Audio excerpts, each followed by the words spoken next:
Good morning, good morning, good morning, good morning sa ating lahat mga ka-showbiz. Para sa ating balitang showbiz sa araw na ito, Zorin Legaspi isiniwalat ang katotohanan tungkol sa anak ni Carmina Villarroel at Rostom Padilla. Hatid po to sa atin ni Showbiz Chismis. Nasa description po yung link na kanyang channel. Bisitahin po at pakisubscribe na rin. At sa mga bagong napadaan lang po dito sa ating channel, huwag niyo po sanang kalimutan na mag-subscribe para lagi kayong updated sa ating balitang showbiz.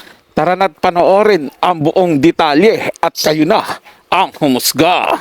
Welcome back mga ka-showbiz chismis. May isiniwalat si Zorin Legaspi patungkol sa anak nila Rostom at Carmina matapos ang paglabas ni Rostom Padilla at pagsiwalat sa anak nila di umano di Carmina Villarroel.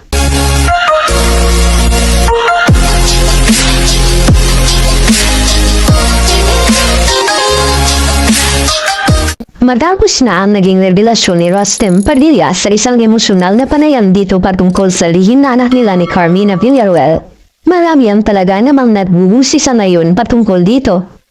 Tila nga nalalagay sa isang kontrobersya ang balitang ito dahil nasa nakakabiglang pag-amin ni Rostom Padilla na ngayon ay si Bibi Gandang Hari na. Marami ang hindi makapaniwala na totoo pala daw ang bali-balita noon na nabuntis ni Rostom si Carmina Villarroel bago pa man sila tuluyang maghiwalay. Sa naging pansiwalat ng ito ni Rostom Padilla, ay kasabay naman ang bali-balita na di umano ay dahil dito ay nagkakagulo ang mag-asawang Zorin Legaspi at Carmina Villarroel dahil umano sa naging pag-uungkat na ito ni Rostom sa nakaraan ay maaaring manong makaladkad ang tahimik nilang buhay ng kanyang pamilya. Sa mahabang panahon nga ay hindi lang pala sa publiko inilihim ni Carmina ang tungkol sa anak nilang ito ni Rostom kundi pati na din sa kanyang asawang si Zorin Legaspi. Maging ang mga anak na daw ng mga ito na si Mavi at Cassie ay walang kaalam-alam na may kapatid pala sila na mas matanda sa kanilang dalawa. Dahil dito ay labis na ang pagkagalit ni Zorin kay Carmina dahil bakit umano na dawan nitong ilihim maging sa kanya ang bagay na nito ng mahabang panahon.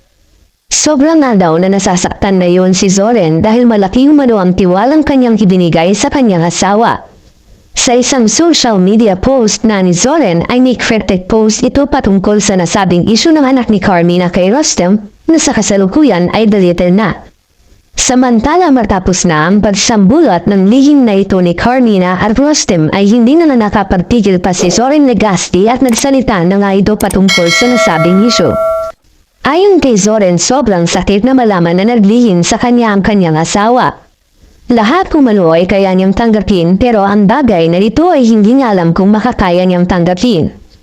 Hindi manuhad lang sa pagmamahal niya ang anak ni Carmina kay Rostom, ang masakit kumano para sa kanya ay paglihiman siya ng kanyang sariling asawa.